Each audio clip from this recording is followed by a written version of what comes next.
कहानी की शुरुआत जीवू नाम के लड़के से शुरू होती है। पिछले हफ्ते ही जीवू के पिता की मौत हो गई थी, जिस कारण आजकल वो काफी उदास रहने लगा था। जीवू का पिता एक जंगली कबीले में पैदा हुआ था और जीवू अपने पिता के जन्म स्थान को एक बार देखना चाहता था। कुछ दिनों बाद जीवू उसी जंगल में पहुंच गया। यहाँ उसके पिता का जन्म स्थान था। वो जंगल में अकेला ही आया था और उसके पास थोड़ा बहुत सामान था। उसके पिता का जन्म स्थान एक ज्वालामुखी के पास था। जीवू पैदल ही आगे बढ़ रहा था। वो जंगल के रास्तों से अनजान था, इसलिए वो रास्ता भटक जाता है। इसी बीच जंगल में एक लड़की भी घूम रही थी और जीवू उसे देखकर छुप जाता है। जीवू जंगलियों से डरता था, इसीलिए वो छुपा था। लड़की के जाने के बाद वो फिर से आगे बढ़ने लगा। वो जैसे ही थोड़ा आगे जाता है तो लड़की उसे पकड़कर गिरा देती है और फिर अपना चाकू निकाल लेती है। जीवू जल्दी जल्दी कहता है कि मेरे पास कोई हथियार नहीं है। लड़की को उसकी भाषा नहीं आती थी और न ही जीवू उसकी भाषा समझ पा रहा था। अब लड़की कुछ सोचकर जीवू का बैग देखने लगी। लड़की की टांग पर तीर भी लगा हुआ था और जीवू उसका जख्म देख लेता है। लड़की को जब जीवू के बैग में कोई हथियार नहीं मिलता तो वो चुपचाप आगे बढ़ने लगती है। आगे बढ़ती बढ़ती जैसे ही वो तीर निकालने लगी तो वो वहीं बेहोश हो गई। थोड़ी देर बाद जीवू लड़की को लेकर किनारे पर आ गया। किनारे पर उसे एक बड़ा सा घर दिखता है। ये घर सीमा नाम की औरत का था। वो जल्दी जल्दी लड़की को अंदर लाकर उसका इलाज शुरू कर देती है। इलाज के बाद सीमा जीवू को बताती है कि ये लड़की माया है। जंगल के कई सरदार इससे शादी करना चाहते हैं, लेकिन ये किसी से शादी नहीं करना चाहती। असल में जिस लड़के से ये प्यार करती थी उसकी मौत हो चुकी है। इसके बाद वो जीवू को ज्वालामुखी दिखाकर कहती है कि माया उस ज्वालामुखी के पास रहती है। वो जख्मी है, इसलिए तुम्हें ही उसे उसके घर तक पहुंचाना होगा। जीवू को सब बताकर सीमा वहां से चली गई। उसके जाते ही जीवू अपने पिता की तस्वीर निकालकर देखने लगा। तस्वीर वाला ज्वालामुखी उसके सामने था और वो वहीं जाना चाहता था। 2 दिनों बाद जीवू और माया आगे बढ़ने लगे। पैदल चलते चलते जीवू थक गया था, लेकिन माया बिल्कुल नहीं थकी थी। जीवू उसे अपने पिता की तस्वीर दिखाकर सब बताता है कि वो जंगल में क्यों आया है। माया उसकी भाषा तो नहीं जानती थी, लेकिन वो इतना जरूर समझ गई थी कि जीवू का पिता जंगली था। इसी बीच माया कुछ जंगलियों को देखकर सतर्क हो जाती है। इसके बाद वो दोनों छुपकर आगे बढ़ने लगे थे। माया जंगल के सभी रास्ते अच्छी तरह जानती थी, जिस कारण वो तेजी से आगे बढ़ रही थी, जबकि हरामी जीवू का ध्यान माया के बड़े बड़े तरबूजों और उसकी कमर पर जा रहा था। माया का बदन देखकर वो गर्म होने लगा था, लेकिन उसे माया से डर भी लग रहा था, इसलिए वो साला कुछ कर नहीं सकता था। जल्दी ही दोनों समुद्र के किनारे पर भी पहुंच गए। किनारे पर एक बोट खड़ी थी और दोनों उसमें बैठकर ज्वालामुखी की तरफ बढ़ने लगते हैं। इसी बीच उन्हें एक टापू पर एक बड़ा सा शैतान नजर आता है। इतना बड़ा शैतान देखकर जीवू की फट गई थी। शैतान ने भी इन दोनों को देख लिया था और वो उन्हें पकड़ने की कोशिश करने लगा। माया जानती थी कि शैतान को कैसे चकमा देना है, इसलिए वो बिल्कुल शांत थी। दोनों ने बोट की रफ्तार बढ़ा ली थी ताकि शैतान से दूर जा सकें। इसी बीच बोट का इंजन खराब हो जाता है, जिसके बाद माया पहले जीवू को पानी में फेंकती है और फिर खुद भी पानी में कूद जाती है। जीवू को तैरना नहीं आता था, इसलिए माया जल्दी जल्दी उसे पानी से निकालकर टापू पर ले आती है। शैतान अभी भी दोनों को ढूंढ रहा था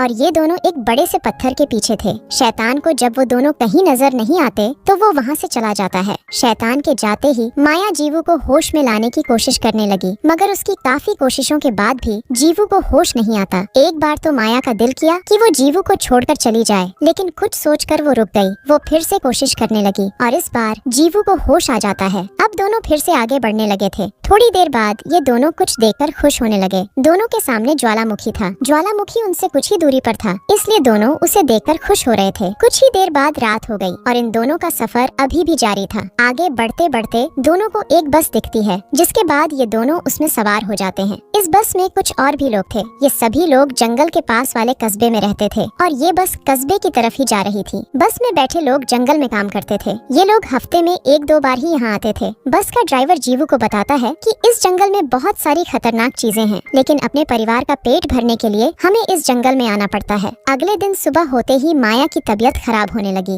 ये देख जीवू जल्दी जल्दी बस रुकवाता है। बस रुकते ही माया बस से उतरकर एक तरफ जाने लगी। बस कस्बे की तरफ जा रही थी और माया वहाँ नहीं जाना चाहती थी। उसने तबीयत खराब होने का नाटक किया था ताकि वो बस से उतर सके। जीवू भी माया के साथ ही जाने वाला था। इसी बीच माया के सामने एक जंगली सरदार आ जाता है। वो हर हाल में माया को पाना चाहता था और माया की टांग में जो तीर लगा था वो इसी सरदार के आदमियों ने चलाया था। माया सरदार से बचती बचती जंगल में पहुंच गई थी और वहीं उसकी मुलाकात जीवू से हुई थी। सरदार माया को पकड़ने की कोशिश करता है, लेकिन माया भागकर बस में आ जाती है। जीवू सरदार को रोकने की कोशिश करने लगा, जिसके बाद उन दोनों में लड़ाई शुरू हो गई। सरदार काफी तगड़ा आदमी था। वो जीवू पर कई हमले कर उसकी हालत पतली कर देता है, मगर जीवू भी हार मानने वालों में से नहीं था। वो मौका देखकर सरदार पर हमला करता है, जिसके बाद वो माया को लेकर वहाँ से भाग जाता है। ये दोनों भागते भागते रेल की पटरी पर पहुंच गए थे और फिर छोटी सी गाड़ी में बैठकर वहां से भाग जाते हैं। सरदार और उसके आदमी दोनों को पकड़ने की कोशिश तो बहुत करते हैं, लेकिन सफल नहीं हो पाते। रात को माया और जीवू एक जगह रुककर आराम करने लगे। जीवू माया के खूबसूरत बदन की खुलकर तारीफ करता है। वो साला उसका दिल जीतकर अपना पानी निकालना चाहता था। वो जैसे ही माया के करीब जाने की कोशिश करता है तो माया उसे नजरअंदाज कर देती है। जीवू समझ गया था कि माया उसका पानी नहीं निकालेगी, इसलिए वो उदास हो जाता है।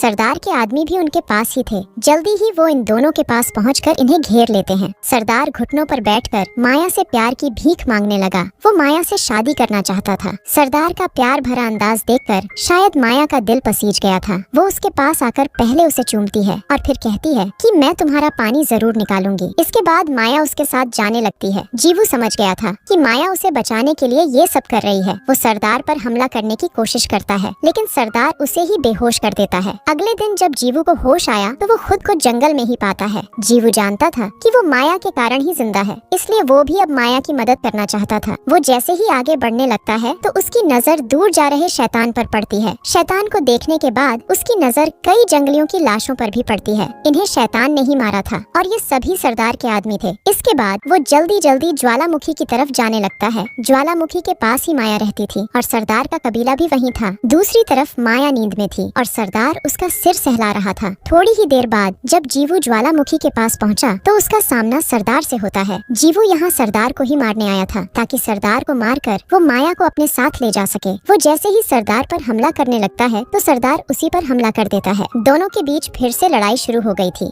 सरदार फिर से जीवू पर भारी पड़ रहा था। इसी बीच ज्वालामुखी में भी हलचल शुरू हो जाती है। इस हलचल के कारण सरदार का ध्यान भटक गया था और जीवू मौका देखकर अपना हथियार उठा लेता है। सरदार और जीवू फिर से लड़ने वाले थे, लेकिन तभी माया उन दोनों के बीच आ जाती है। माया खून खराबा नहीं चाहती थी। सरदार मौका देखकर हमला करता है और उसे देखकर जीवू भी हमला करता है, मगर दोनों के बीच माया थी और दोनों के हथियार माया को लगते हैं। माया की हालत देखकर जीवू बेहद डर गया था। वो सरदार से मदद मांगता है, लेकिन सरदार उसकी मदद करने से साफ साफ मना कर देता है। जीवू हर हाल में माया को बचाना चाहता था। वो माया से प्यार करने लगा था और अब वो भी उससे शादी करना चाहता था, मगर माया उसे चूमकर हमेशा हमेशा के लिए अपनी आंखें बंद कर लेती है। दरअसल माया भी जीवू से प्यार करने लगी थी। वो जीवू को बचाने के लिए ही सरदार के साथ गई थी और जीवू को बचाते बचाते ही मारी गई। कहानी के आखिर में जीवू अपने घर की तरफ बढ़ने लगा था। उसने जंगल में अपने पिता का जन्म स्थान तो देख लिया था, लेकिन साथ ही साथ उसने माया को भी खो दिया था। इसी के साथ इस कहानी का यही अंत हो जाता है। हमारी वीडियो देखने के लिए बहुत बहुत धन्यवाद। अगर आप ऐसी ही वीडियोस के दीवाने हैं तो प्लीज मेरे चैनल को जरूर सब्सक्राइब करें। मिलते हैं अगली वीडियो में, तब तक के लिए नमस्कार।